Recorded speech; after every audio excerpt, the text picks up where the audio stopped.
Good evening and welcome to the New York Society Library. I'm Sarah Holliday, the head of events, and I am only standing up here to mention a couple of little points of business.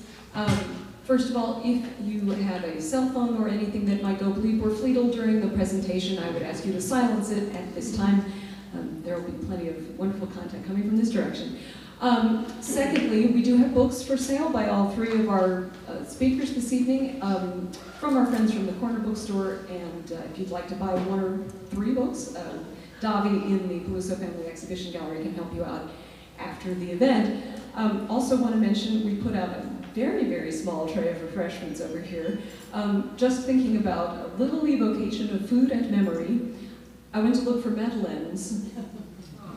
But there were no madeleines to be had on the Upper East Side today, not even for ready money, so I ended up with Eli Zabar's mother's cookies. He said the cookies his mother used to make seemed like food and memory, so do feel free to have a cookie or take one with you as the evening progresses. And now I'm going to turn the floor over to our wonderful panel of speakers. Thank you.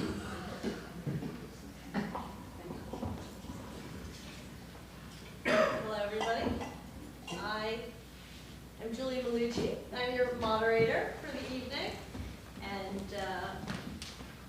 we're here to discuss and celebrate these two wonderful books by Susan Buckley and Don Drzal, Eating with Peter and The Bread and the Knife, respectively. So just for introduction, Susan Buckley is a New York-based writer, editor, and consultant. She's co-author of 5 young adult books on American history. She was the founding editor of Appleseeds magazine and has written many children's books for reading and social studies programs. And Don Drzal is a former cookbook editor and has published articles and essays in the New York Times, the New York Times Sunday Magazine, Food and Wine, and O Magazine. Between 2006 and 2016, she was a regular contributor to the New York Times Book Review. Her essays have been anthologized in, among other places, Eat Memory, Great Writers at the Table, edited by Amanda Hesser. So we are in the Society of Readers, I suppose, and hopefully we're in the society of people who love food, because these books are both great works of literature and great works of food writing. So I think we want to start by talking about, and they're two very different books. Susan's book is a book about Peter Buckley, her husband, and it's a book where we get to know him. Dawn's book is about Dawn. It's a very personal reflection on what eating has meant in her life and how eating has been a constant in her life from the time she was a child. So tell me, both of you, starting with Susan, about your process. How did you get to the idea of writing a book? Well, I've always been a great storyteller. I grew up in a family of storytellers in Louisiana, and so I'm always telling stories. And shortly after Peter died, unfortunately, I was in Louisiana telling stories to some good, dear old friends of mine. And at some point I said, yeah, Eating with Peter was always an adventure. And I've always been a title person, and it was like this little ka-chink, and I thought, that's a good title, Eating with Peter. And so I wrote one story within the next year, and then didn't do anything more for 10 years. I was writing children's books, and so I didn't start writing these. And then a dear friend of mine, who's, I think Dana's not here yet, did the illustrations in the book, said she wanted to have a little writer's group. So I thought, I don't know if I'm going to do that and have people reading what I wrote and telling me what they think of it. And I don't know. But Dana's such a dear friend, and I wanted to help her. So I said, okay, I'll do it. So I started writing the stories. And I realized that food was an organizing principle, really, because we did a lot of eating, a lot of cooking, a lot of marketing for food. And it suddenly, the stories sort of began to sort of coalesce around food. Okay, and Dawn, what brought you to the empty page or screen to begin with? Is this on? Yes. Yes? Well, I worked at Fighting Penguin for many years, and when my son was about 1, he started crying when the babysitter left at night, so I quit. And I I soon realized I was going to have to do something, so I actually came to the Society Library with a blank notebook, and that was in 2000, and sat upstairs where it was very quiet, where if you clear your throat, people give you a dirty look. And I love that. And I proceeded to write really bad short stories. And I actually sent my first short story to Rust Hills at the Atlantic. I wrote him a letter and I said, I was an editor and I want your honest opinion as an editor. What do you think of this story? And he actually wrote back to me and he said, this story is completely airless and stylized, and I suggest you do something else. And I wrote back and I said, actually, thank you very much, because I wanted your honest opinion. Shit. So I had this enormous suitcase full of journals when I moved to a new apartment. That was a couple of years later. And I thought, there's some depth, insight in here. You know, fiction clearly was not for me. And they were incredibly dull, like just really, really dull. So I started to get really depressed, but they were punctuated with some descriptions of meals that were really interesting. Like I would actually forget that I was sitting there. So finally, this pattern began to emerge, and I realized when I wrote about food, I was interesting. And when I wrote about everything else, it was really, really boring. So anyway. But I knew you in publishing, so I knew you as a book person, and then after we were not working together anymore, I saw you as a food writer. You were writing about food all the time. So you had some idea about how food was important in your life, but when you got down to writing the book, I guess, you didn't think that food was something that was going to get you there. Well, the same thing happened at the Times. You know, they asked me to review fiction once in a while. Then they asked me to review a novel about food, and that was really good. Suddenly they started asking me to review all the time. So I think they had the same perception. Yes. Yeah, because sometimes food turns us into writers, I think, which is something we have all learned here on this panel. Julia is the author of a book that has my favorite title ever. I loved, I lost, I made spaghetti. Which is it's a wonderful book. But Susan, were you aware throughout your life I kind of want to know about your life before Peter and how food fit into it, and how, after you met Peter, how obviously... Well, I was primed for the food adventures that we had, because growing up in Southwest Louisiana, food was incredibly important. It was a big item of discussion, and it was, there was wonderful food all around, and I was a big eater from early on. So I think I was, very set for doing all these food adventures. So let's have a little reading from the books, so we can get an idea of the feel and the adventures within. You want to start, Susan? All right, this is part of a story about a trip in the early 1970s to Morocco. And the story is called Pour le plaisir des yeux. We started this adventure in Marrakesh. Today the cities of Morocco are crowded with package tours, but then there were few tourists and even fewer who ventured off the beaten track. Since we intended to spend all of our time in Marrakesh and souks, the rabbit warren of streets that made up the market, even super independent Peter recognized that we needed a guide. So our first morning at the Hotel Mamounia, then still more like the place Winston Churchill loved to stay than the glitzy jet-set hotel it is now, Peter approached the concierge. He explained that we would be using a guide for a full week, that at the end of the week we would undoubtedly buy some treasures, but that under no circumstances did we want to be taken in and out of shops for the first 5 or 6 days. It didn't work. The official guides of Marrakesh must have magnets in their shoes, for they were completely incapable of avoiding the shops. Just see these rugs, our man said. Pour le plaisir des yeux. We don't want to buy anything now for the pleasure of our eyes or not, Peter boomed, but to no avail. In the afternoon of day 1, we fired our guide.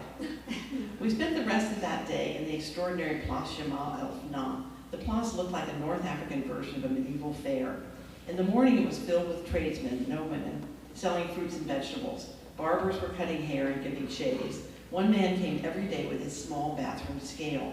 He earned his living by allowing people to weigh themselves for 1 dirham, then worth about a quarter.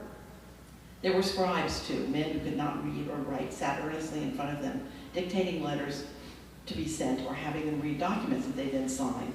By the afternoon, the square turned into a festival of performers. Black acrobats from south of the Sahara turned handstands. Indian men played flutes to make their cobras dance. Moroccan musicians played instruments that sounded exotic to our ears. And scattered around the square were storytellers who told one part of their story all day long. Storyteller and listeners all sitting on the ground in a circle. The next day, the storyteller moved on to the next chapter, and on every day until it was time to begin a new story. At the end of the day, I'm just skipping some stuff here.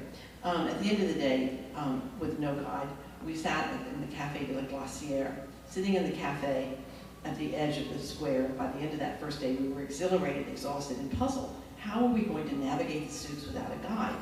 As we sat drinking the ubiquitous mint tea, we heard psst down by Peter's elbow. Psst. It was coming from a small, scruffy teenage boy squatting beside us. "I am Mustafa," he announced himself in not very good French. He was a student, he said. Every male of a certain age claimed he was a student, we soon learned. "Do you need a guide?" he asked, and named a modest daily rate. Peter and I looked at one another, looked at the sweet and earnest face of the scruffy boy, and said, "Oui, bien sûr," in one voice. It was agreed that we would meet Mustafa at the cafe the next morning, that he would take us to the souks all day, and that shopping was not in the picture until later. The next day was heaven. Mustafa knew everywhere to go. Like the Place Chamal, the souks were like something out of the Middle Ages.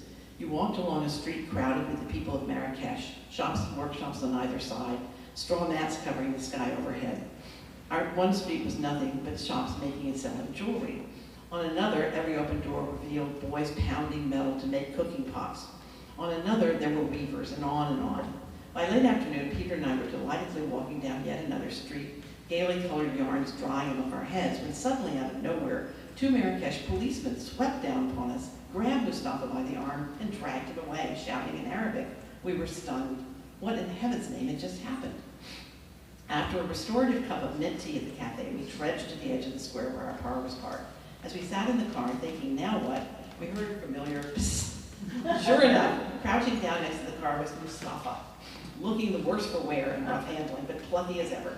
He explained the problem. He was not an official guide, of course, and the Association of Guides and the police were ever on the lookout for unofficial guides like Mustafa. Being an unofficial guide was utterly and strictly against the law, he said. Ever resourceful, however, Mustafa had a plan. And sure enough, for the remainder of our week in Marrakesh, it worked.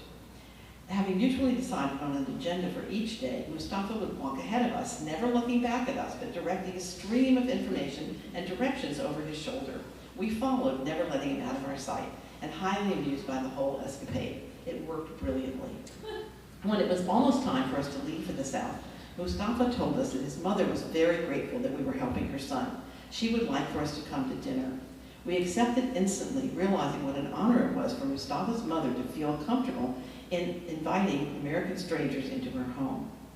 On the appointed day, Mustafa picked us up at the cafe and led, always walking ahead, back into a neighborhood we had never seen. Tiny mud brick houses crowded around small courtyards. Off of one little courtyard, sitting on the ground in front of her 2-room house, was Mustafa's mother. In front of her was a small brazier covered with what looked like a dented pie tin. Over and over, she put her hand into a bowl of batter and tapped it lightly across the hot tin. The minute she finished covering the tin, she began peeling off a sheet of pastry like a paper-thin crepe. She was making the pastry for a dish called pastilla, layers of something like phyllo dough, stuffed with chicken, sometimes pigeon, and spices. According to Mustafa, she had once worked in the kitchen of the king in Rabat and was famous for her pastilla. While Peter sat and tried to talk with Mustafa's mother, whose French was minimal, Mustafa and I went to a nearby market where he bought a live chicken to be killed and dressed at home and baked in the pastilla. For the rest of the day, we played our Follow Mustafa game, and then that night we dined on pastilla in the home of Mustafa. The pastilla was divine, one of the most delicious things I have ever consumed. The delicate, crispy layers crackled as you bit into a filling of chicken, cinnamon, ginger, and saffron. When I think back on the entire scene, I realize that Mustafa's mother must have baked this in a communal oven in their neighborhood, for there was no sign of an oven in their minuscule house. As we ate, Mustafa's mother shyly stood to the side, refusing to eat with us, only serving. His older brother and sister were a different matter, however. Both were far more educated than Mustafa, who probably hadn't been a student for many years. Listening to them talk bitterly about the French, the king, and the rights they felt deprived of, you could imagine even then a future Arab Spring. We had bought presents, I no longer remember what, but the greatest present was Mustafa's trust in us to bring us to his home. And what follows in the chapter are some adventures, all involving food, of course, in Fez and Casablanca, and some amazing meals. But after one very grand meal in Casablanca, I wrote, at the end of that evening, I thought back on the incredible span of meals that we had had in our 3 Moroccan weeks, from tea in a Berber tent to liveried servants in Casablanca. But there was no question in either Peter's mind or mine, the most wonderful moment, the one we would treasure forever, was eating Bastilla in the tiny house of Mustafa.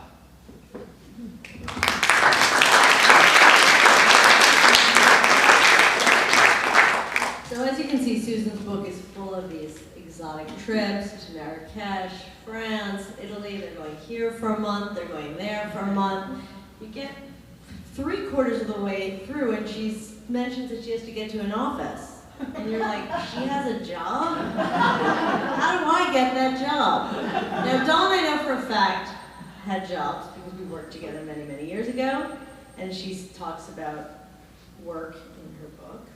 And she was doing some cooking during the time that she was at work. And she's going to read about that before a different dinner party. Right.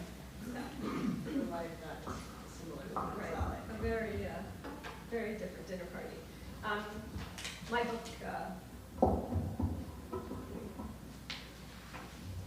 used to the microphone. As you may know, my book is alphabetical, so this is a blessedly abridged version of D is for dinner party. And it's not Morocco, it's Brooklyn. By a rough estimate, I threw about 100 dinner parties over the course of my first decade in New York. During my 20s and early 30s, few things gave me more pleasure than inviting 6 or 7 people over to eat a complicated dish I had read about and researched, a much more time-consuming and serendipitous process in the years before every recipe imaginable was instantly accessible on the internet. My favorite dishes were elaborate peasant productions that people had spent generations arguing about. Choucroute garnie and paella, bourride and tagine. No doubt I was the only child in me trying to reproduce the holiday atmosphere of extended family gatherings, when the dinner table would suddenly swell from its usually 2 to 3 to 12 and beyond.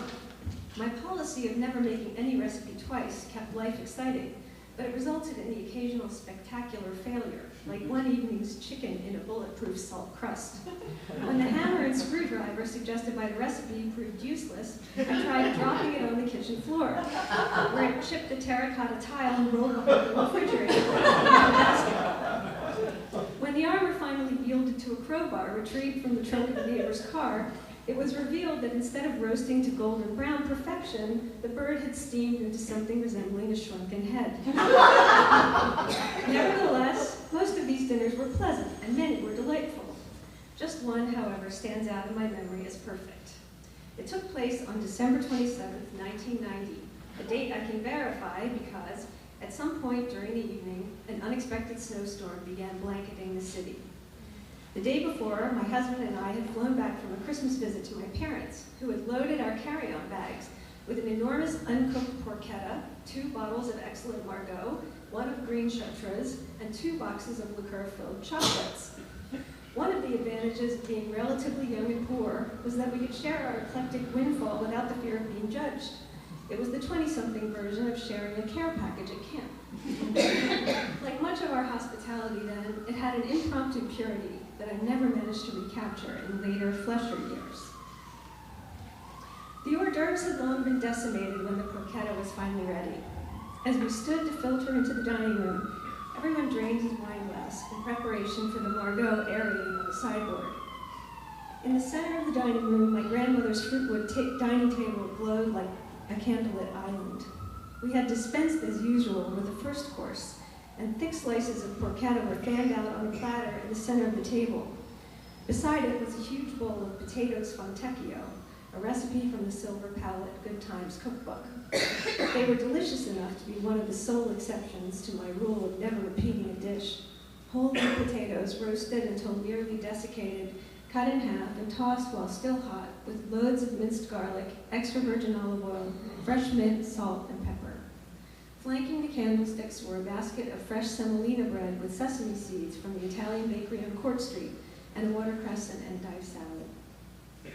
When all the plates and glasses were filled, I paused to enjoy the lull of hungry people eating, the clinking of flatware punctuated only by appreciative murmuring. And then there arrived the moment I had been waiting for without realizing I was waiting for it. The real, if unacknowledged, reason I gave dinner parties in the first place.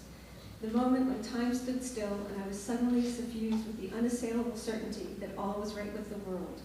A sense of sublime connection, not only with my guests, but also with whatever it is that makes eating the bread and drinking the cup the ultimate metaphor of spiritual communion. These moments were my secret, the closest thing I had to a religion. Until I read the dinner party scene in Virginia Woolf's To the Lighthouse a few years later, in one of those exceedingly rare encounters in literature when we come across something so private that we have barely attempted to articulate it even to ourselves, I thought I was the only person to feel precisely this sensation. It was a shock to recognize myself in Mrs. Ramsay's joy as she served the buffon d'eau, perfect triumph, to her guests.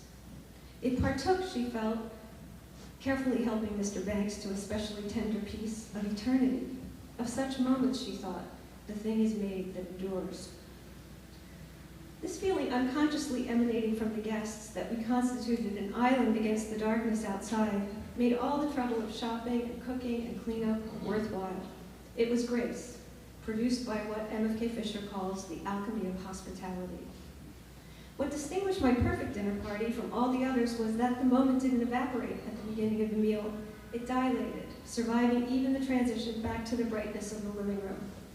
Without interrupting the single kaleidoscopic conversation that had begun over hors d'oeuvres hours earlier, our guests rearranged themselves on the sofa, the armchair, the ottoman, the floor, sipping chartreuse and making occasional forays into the boxes of foil-wrapped chocolate bottles filled with liqueurs that sat on the coffee table. There was something endearingly silly about the facsimile wrappings and the peculiar crunchy lining of alcohol-soaked sugar. My hostess duties discharged, I sat tucked into the corner of the ivory chenille sofa nearest the stereo, where my husband was happily playing DJ with his prized record collection. At some point later, all conversation abruptly stopped. One of those unaccountable angel passing over silences, as if an invisible hand had been held up. And then we heard it, or rather we didn't.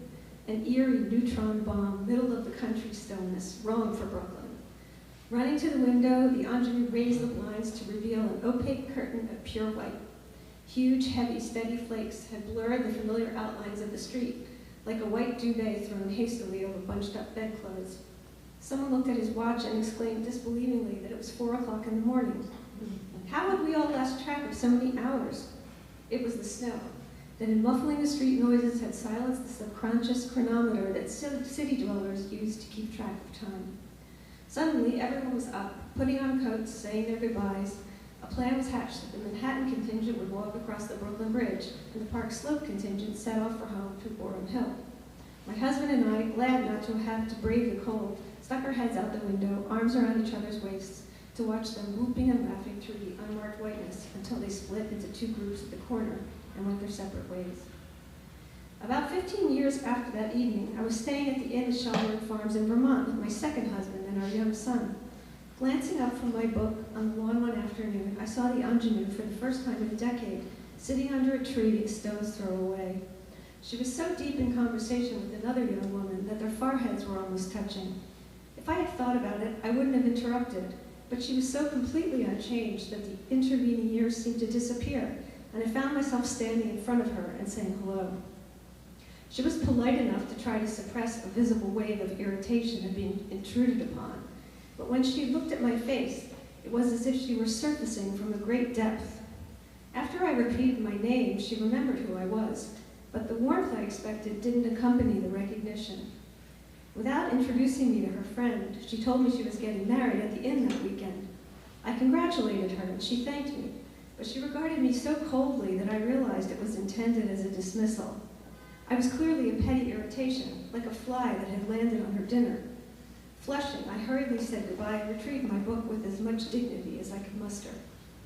Walking up the steps to my room, I lifted my palm to my burning cheek. I understood from experience how she could have replaced her former life so thoroughly with a new one, but the shock of seeing that I had ended up on her memory's cutting room floor clarified that, until that moment, I had harbored the strange delusion that my old experiences were preserved somewhere, like a childhood bedroom, that they were still enacted in some shadowy form by the ghosts of the people who had shared them with me.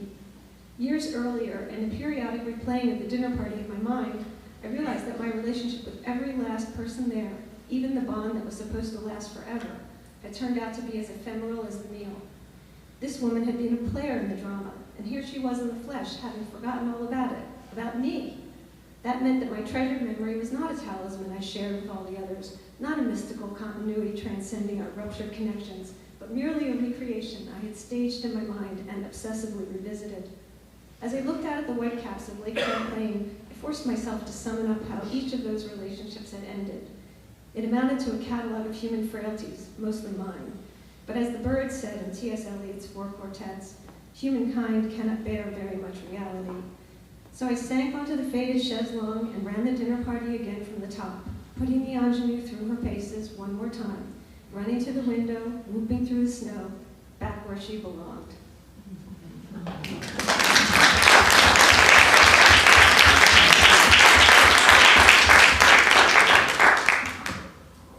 Well, if there's any proof that food can turn you into a writer, it's that passage. It's just poetry. It's so beautiful, and I'm jealous of it as a writer, and I'm jealous of it as a dinner party giver, because I said to Del when I read this, I don't feel that way. But dinner parties, I always feel terrible for some reason, even though I know I'm a fantastic cook. So I'm jealous of her ability. I don't give a shit what that woman thought. If she didn't remember, it doesn't matter. You're right. The memory is yours, and she can't take it away from you. It's pearls to swine, for sure. So, Susan, I think from your book, I think that you kind of found out you were a cook, maybe. I want to know, like, what you both discovered through writing your book. In the end of your book, you're cooking on your own. Peter's gone, and you realize that there are people who know you and are asking you, oh, did he cook?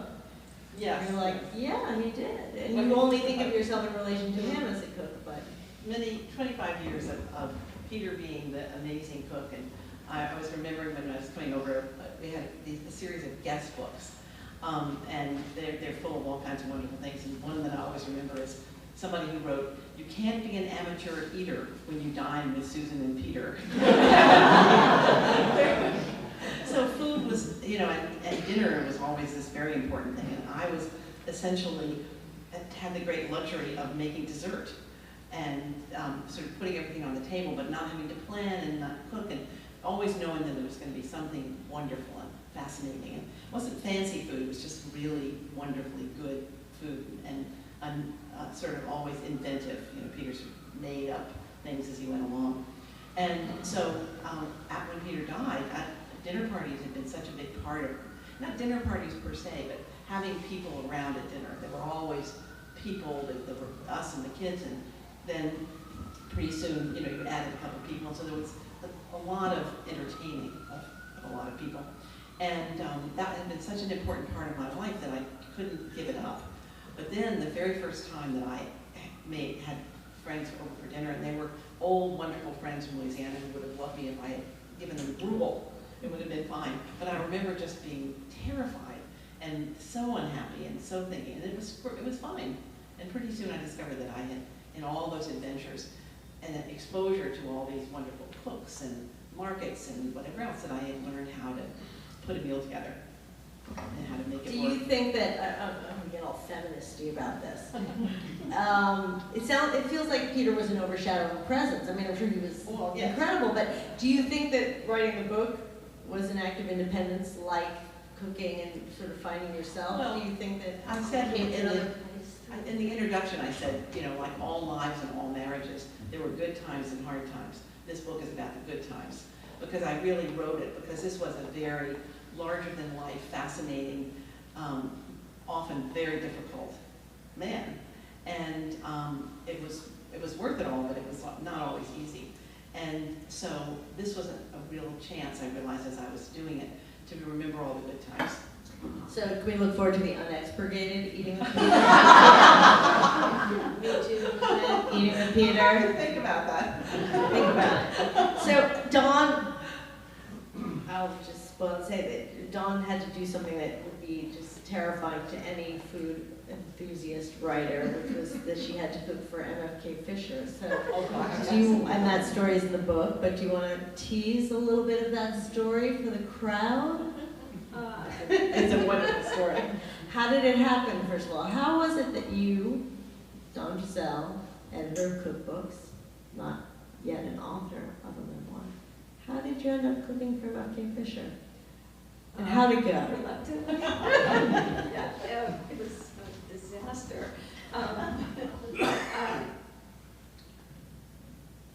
I, as an editor, worked on a book by David Halberstam that had driven another editor to epilepsy because he worked so long on the flickering screen, so he needed help. And as thanks, he gave me a first edition of The Gastronomical Me and an introduction to MFK Fisher, who said, "Come for lunch 3,000 miles away," so I did. And so I got that down. No, exactly. So I got there, and her housekeeper just took it as an opportunity to leave for the day. And so, as you know, anybody who's read the book will know, her MFK Fisher said, "How would you like to cook for me, dear?" statement. So I, of course, said, "Love to." And you know, I don't think I've ever been so scared in my life. Anyway, she said, "An orphan boy shot a pheasant for me. It's on the counter." And pheasants are supposed to be hung, you know, aged, and this pheasant was very, very fresh. And so I thought, I will braise it in sauerkraut. And you know, she looked at me and raised an eyebrow, like, "Oh, not a fool." But then she got me. She said, "Rinse the sauerkraut."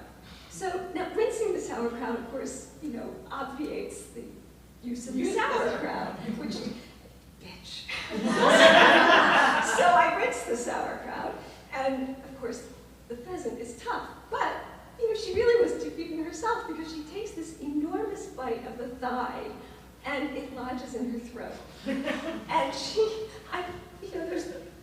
I look, you know, I say, "How is it?" She doesn't answer. She doesn't answer. I finally look up, and she's purple. And, you know, and she's too frail for me to do the Heimlich maneuver. Or, no, emergency numbers next to the telephone. And, you know, this, like, banner flashes across my eyes, you know.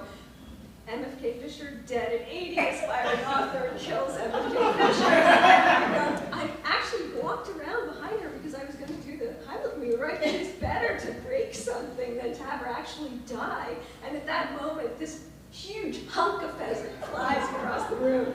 And she proceeded just to drink wine for dinner, and not a good thing for an 80-year-old. And so at the end of the meal, all of a sudden her wine glass crashes to the floor and, you know, sprays me with glass and wine. And she says, "I bet you think I did that on purpose, don't you, dear?" Well, yeah, I do actually think you did that on purpose.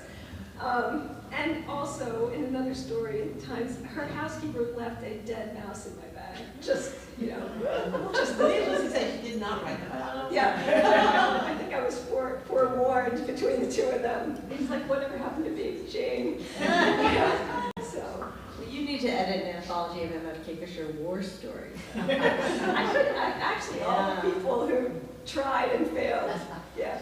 So what do you think it is about publishing people in food? Because there does seem to be, that we're all publishing veterans, and there does seem to be a lot of... All those lunches? I think it is that. You get a lot of free meals, and you learn about food. Or at least we did back in the day. I don't know if that happens anymore. They probably get to go to the Dig In now.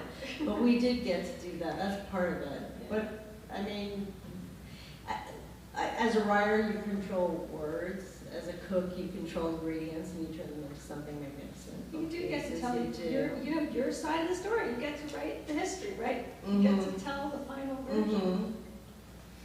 But when you're cooking, you're saying something about yourself, I suppose. I don't know. I mean, writing is a better way to do it, I guess. But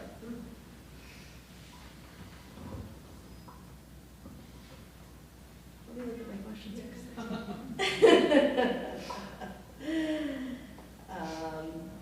Well, I mean, would your biggest fear be now, what would be worse, cooking from F.K. Fisher or having F.K. Fisher read your book? You mean the chapter about her? The whole book. Yeah. Gosh. She'd probably be mean. She's mean. She sounds like she's a little bit mean. Well, she was old too. I don't think she was Really. mean about people's writing, actually. She was pretty generous about people's writing, actually. She was. What did you talk about of writers? What did she? Well, I remember when I sat down with my tape recorder, I said, well, I don't really know what to ask you. She said, ask me anything, dear, and I'll tell you the answer. And I said, and she said, my first meal, my mother's breast. I thought, oh, God. This is not going to be easy. Wow. Yeah. That's disappointing. Yeah. I think she'd be a little more upright than that. Or what about recipe testing? John, I guess you're a veteran of recipe testing as a cookbook editor. Well, you depend on people to test their own recipes. And actually, there's somebody in the audience who wrote a cookbook for me, one of the first cookbooks I ever published, for a book called Essential Flavors. And I remember that she and her co-author decided that they wanted to have cherry tomatoes without the skins. And they wanted to, yeah, and I said, you can't do that. That's just too much trouble. And she and her co-author showed up at my door in Brooklyn with a pint of cherry tomatoes and knocked on the door in the evening and said, we're going to show you how easy this is. And they put a pot on my stove of boiling water. They said, see, you just throw them in and you just slip the skins off. And I thought, it is not that easy, but if you are that determined, I will let you blanch the cherry tomatoes. You remember that? Real And cooks don't do that. I had a core of friends, several of whom are here, who were testing my recipes, because particularly the recipes that came from Peter. At one point, I'd get tired, because he loved to read cookbooks, but he did it mostly just almost never cooking anything from a recipe. And I'd say, oh, Peter, make that chicken that you made last week. And he'd say, I don't know how to make that. I mean, I couldn't remember. He wanted to do something new and different. And then we had the succession. So I started off and I said, okay, I'm going to write down the recipes. If it's really good after dinner, I'm going to write. So I have a little tiny book and I'd write it down.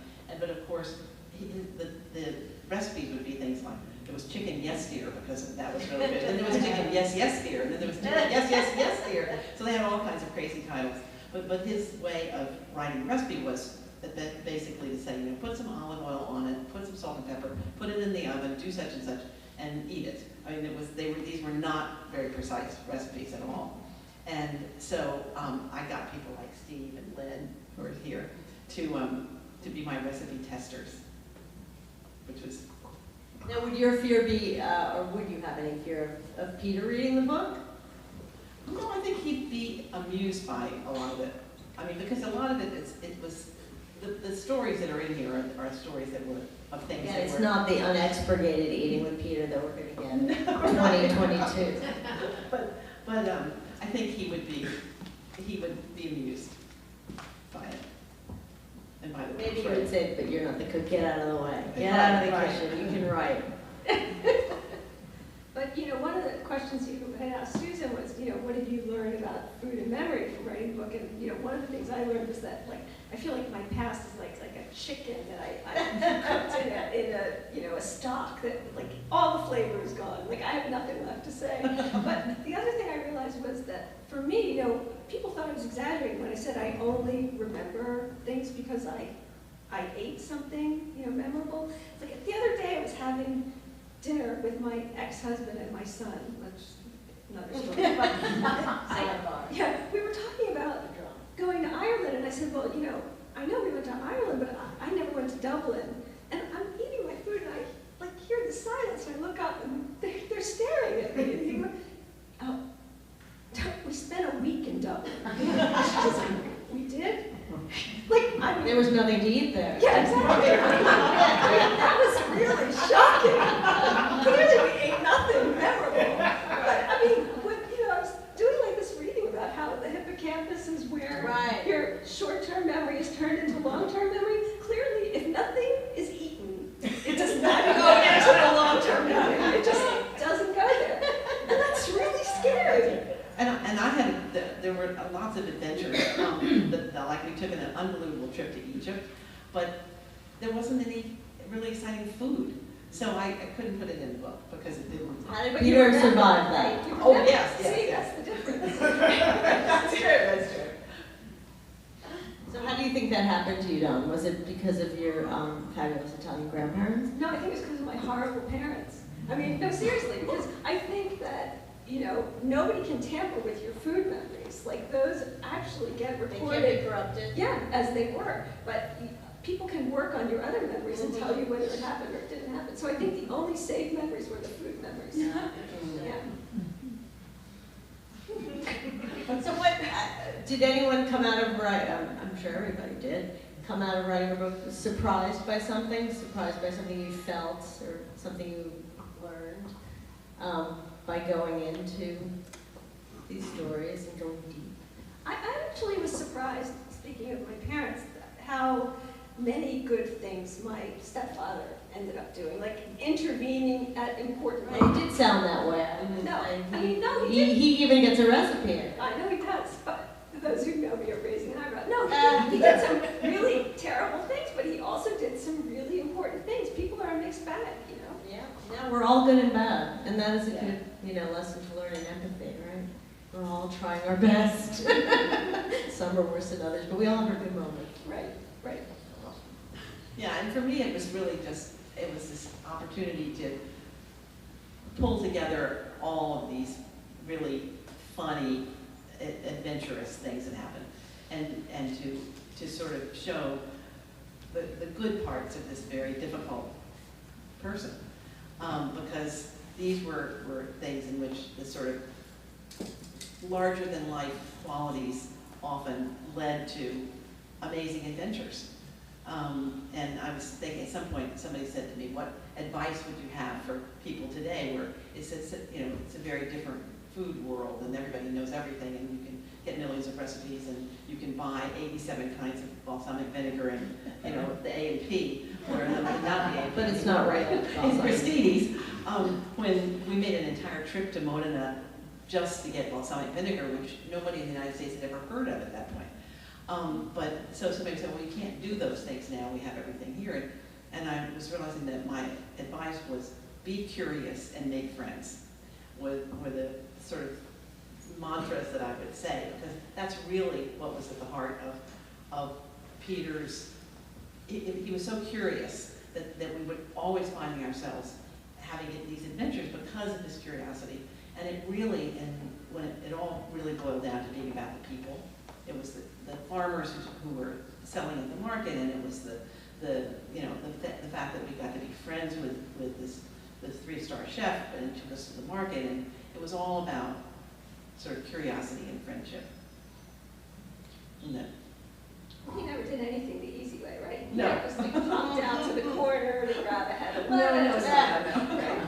Yeah. But this also was this is sort of off the point, but one of the things that I realized in writing this, remembering all those years, was it was such a different world, because if you lived on the Upper East Side and probably the Upper West Side as well, there was this whole world of these little small shops. So, Peter forgets about going out and to the A&P, it was always going to be, calling up the butcher. And every morning he'd have a long conversation with the butcher and with Oscar at Empire, the fruit and vegetable place. And, it was all about all these people. That's a big part of your book, the world that is gone. It doesn't exist. Possibly coming back in some ways. I mean, it seems like the young market's people part. are, the market market's part here. There are people doing artisanal things, but things have changed dramatically in the past 50 years, more than they have in previous 400 years. You look like you were going to say something. No, I was just looking at you expectantly. I'm here.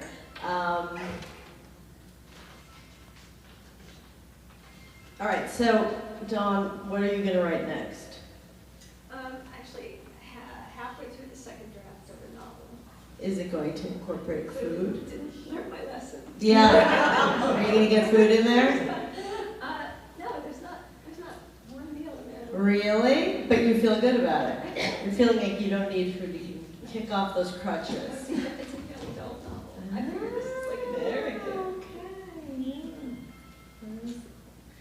I mean, I'm really tired of writing about food. Myself, you didn't want to. You can't escape it. You can't escape it. It is you. And that's okay. Alright,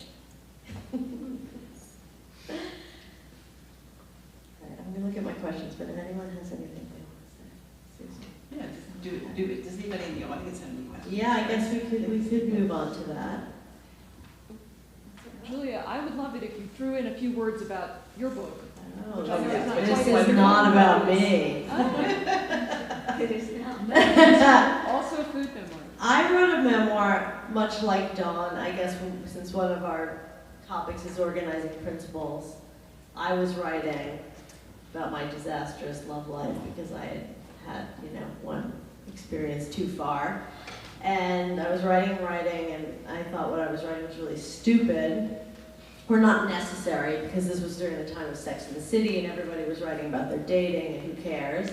But then when I realized that I was cooking for all these idiots who I was dating, that it made me unique, and my story unique, so I interspersed recipes with stories of my romantic disasters, which became my book. So I found, as I guess Dawn did, that, she has the great organizing principle of, I don't know that word, I was trying to look it up. Abecedarian. I want to use it all the time, abecedarian. Abecedarian, it is very nice to find a meaty hook to hang everything on, which I haven't found since I wrote that book, but. I have a whole other alphabet that I've written. Nobody's I'm asked gonna me do my to Cyrillic the book. sequel. So that's my book. It's funny. And there are good recipes. It's very You funny. hate It has me. wonderful recipes. So I like food. I think food turned me into a writer, and I like being with other women who sort of had a similar trajectory. Did either of you have people recognizing themselves in the descriptions of your dinner parties or your disastrous relationship? I don't think Dawn is covering hers up at all, right? I think you meant readers, right? Yes. Yeah. Well, Julia's book's been out longer than mine. My ex-boy, no emails from ex people. No, actually, one of my former husbands said that my book was completely accurate, which I thought was really nice considering that some of what I wrote was not exactly flattering. That's good that you have good self-aware people. Yeah. I've changed a name or two, at my cousin's suggestion. but everybody else Some was. people have said that they identified with the book, which was nice to hear. Yeah. Yeah. I have many different stories. I had my first boyfriend is one of my best friends, so he read it and he was allowed to edit his chapter, which he did, but beautifully. He was a great writer. And then some people, some crazy ex-boyfriends of mine love it and think it's the greatest thing in the world. And then some I hate, and I don't really care what they think. And some are dead, which is the best part of all. I had somebody, a lawyer at a friend's, suggestion, read mine just in case. So I feel like anybody I hear from, I'm good. I'm safe. It's an interesting publishing tidbit because in magazines everything is fact-checked and legally, magazines are responsible for their content. Book publishers are not really responsible. The author is. The author is. So nobody, my people are totally identifiable. Nobody ever, and so far so That's good. scary. No, I mean, when I wrote the MFK Fisher piece about the housekeeper who put the dead mouse in my bag, they seem more concerned with, are you sure her plates were Mexican green plates? I didn't know that. I was like, she said they were, you know? I mean, like, what do you mean? Like, what do you care whether they were Mexican green plates? And then there was this whole thing about whether it was a Picasso, like, etching in her bathroom. That was a big deal. Like, I almost had to go back there and check. Why was the Picasso steak and the soup? Yeah, no, it's very interesting. I mean, and with writing recipes, they're not fact checked. I mean, I could have put any garbage in the world in my book. No one would have known. I mean, I didn't. Well, until you got the angry letters. Yeah, nothing has happened, but it's interesting how magazines and books are very, very different. And, I mean, we had some things in Viking where they were legal, like David Levin, but mostly it's a free-for-all. I have a question. Could you explain the title of your book, Dawn? Yeah. First I came up with some horrible, like, really, you're a title person, I'm the opposite. The whole thing was done, everything was done, and like, just, my agent said, you know, as wonderful as your book is, your titles are that bad. I was like, don't spare my feelings. So she said, do you come up with something evocative? So I just had bought this book of food poetry, and there was the Billy Collins poem, Litany, which starts out with that, you know, what my epigraph, you know, you are the bread and the knife. And I thought, that's perfect, because, you know, bread is alive, it's experience, you know, and the knife is, you know, perception and analysis. So it seemed fitting to have both. You know. But there's even a little bit of a religious tinge to that too. Not maybe the knife, but the bread, and also the dinner party. You talk about the bread and the wine. Do you want to talk a little bit about that? About how perhaps your religious upbringing informs your sense of spirituality of eating? Well, there was, you know, I think even people who are not religious, there's something about the language of the Bible, right? There's sort of rolling cadences that, you know, you can sort of tap into. But I think it was actually more having drunk just the right amount of wine. Because I can't say I've had quite that same experience since I quit drinking. Okay, so anyway, but I do think that there's a reason why, you know, that is the metaphor for, you know, communion, to, you know, use the word in both senses. There is something about inviting somebody into your home and giving them food that you prepared, not bought, you know, with your own hands. I think that it tastes different, and if it's prepared with love, I think people can feel that. I think that's something we've lost. I think we don't do it very often in the city. You know? Yeah, we haven't touched upon that enough about food and love and what the connection is.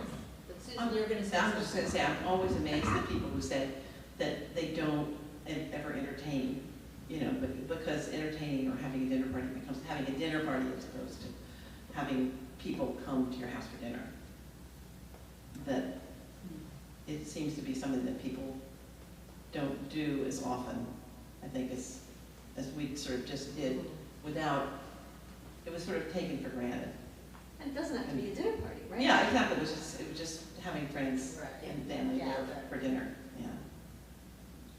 Because I can't remember the number now, unfortunately, but I counted up the guest book that, and these guest books, you have to sign. Yeah, the guest book thing is genius. That you have to sign the first time that you come. And we got these because we were in Venice one year. Peter had done a biography of Ernest Hemingway, and he had the pages, and he wanted to have a beautiful bound version. So it was one of our trips to Venice, and he went to the Legatoria Piazzese, and Signora Piazzese was this little tiny, feisty woman, and she did this beautiful bound copy of the Ernest. And then when we went to buy it, to pick it up, she had this beautiful little small book because the paper was so special that she couldn't stand to just not do something with it. So she made this little book that maybe half the size, trim size of this. And Peter and I both sort of, without even thinking about it, said, oh, we can have a guest book. So we started, and now on the 5th guest book, but it was something like 400, I think, from the time that we got this first conscription was in 1979, and Peter died in 97, and there was something like 400 entries in the guest book. And that was just people friends mostly coming for dinner. I've seen those guest books, and there's one that somebody wrote that clearly was a very old man, Oh, yeah. written in this very tiny, precise, crabbed handwriting.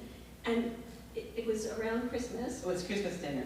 And he wrote that, thank you for taking in a waif. This is my one connection with the human race. You take me in every year. You cook for me. You make me feel wanted. You make me feel loved. And it just brought me to tears. It was They're so amazing. beautiful. He was about 90 years old. He was one of Peter's professors from Princeton. And he was this very tiny, Ira Wade was his name. He was one of the world's great Voltaire scholars. And, but he would come in, he'd take the bus in for Christmas dinner. And he'd sit there, he was very tiny. Tiny. Yeah. It was, yeah. But that's wonderful. I highly recommend it to everybody to have a guest book because it's just, and sometimes people, when people would say, oh dear, what am I going to write? I'd always say my very favorite one was a little boy who probably was traumatized for life, thinking that he then had to write in the guest book every time he went out to dinner. I'm sure he'd never been out to dinner before. His father brought him over, and he thought, and each time he chewed the pencil, and he wrote his name Walter at the top, like his school name, Walter. I thought it was a very nice time. And that's all he said. And it was just, so whenever anybody says, oh, what am I going to write? I say, that's my favorite, and everything. I thought it was a very nice time. Are you still doing that now when Oh, you yeah. entertain yourself? You keep Absolutely. doing Absolutely. yes. But the first guest book was 79, took about a year and a half to fill up one book. And now, it's because you don't ever have to do it after you've come the first time. Oh, you only have to do it once. Yeah. But you change. You never step into the same guest book twice. This is true. Some people do write several times. They want to. Does anyone else want to? Yeah, I have a question. Have you eaten each other's food? And if so, is there something in common that you would be able to discern? No, I'm pissed off about that. I think you better get through that. Julie has made it very clear that she minds that she's not been invited over to dinner, so I'm doing it very soon. Right. I just met Susan, but I haven't never been invited. But we had dinner together. That was fun. Yeah, we went out to, Right. and I went to Susan's house and brought a sort of picnic, but. That's right. We have to, yes. Clearly a dinner for is each a other, dinner. yeah. Or 3 dinners, actually. I'll remind it. Any other questions? Have people read your recipes and commented on them? I'm sure they all love the ones that you tested. Steve is one of the major recipe testers. Did you have dinner parties to test your recipes? Or was it just a lab? Yes, actually, Steve and Barbara, who's can't be here tonight, but Steve and Barbara had me over for dinner several times for the recipes in the book. I don't think anybody wants to eat most of my recipes. There's one for gruel. That's right. Dawn's recipes are great, are unique. Oh, the stuffing, the stromboli stuffing, which I, make for Thanksgiving every year. It's actually quite good. And that was your stepfather. Yeah. Then I'll try that. But I think I certainly would highly recommend if you want it. Memoirs that sort of start off with, I was born and I did this and I did that. Always seem, even if and there's some wonderful ones like that, but they always seem a little bit sort of self-referential to me. And I never had any desire to do that. But if you can tell it as a story,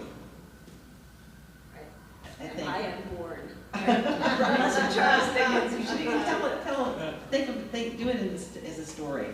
It makes a big difference. See if there's anything else to what we could say is that, Dawn, you call food a living metaphor. Why do you think food is such a good metaphor? Well, I think, when you're finished the meal, all you have is the memory, right? And, that's true of life, too. It just takes longer. So that's why. It is the sense memories. I think Andy Warhol said something about smell and how smell is the most evocative thing, which it might be. Well, it also goes straight to the Right. hippocampus. The hippocampus. You're all over the hippocampus now. And that was before last week?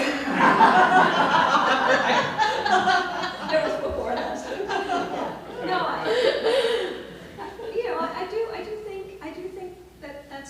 Uh-huh. You know, you eat it and it's, you remember it and it's gone. Not to be a downer. Well, it's not, it stays. What about leftovers? I always have leftovers. Leftovers are a tricky problem, actually. They're a fascinating It was problem. a Calvin Trump who said this, his mother, only served leftovers. It was a great mystery. Never the original meal. Yeah, no, leftovers are delicious, actually. I love my leftovers anyway.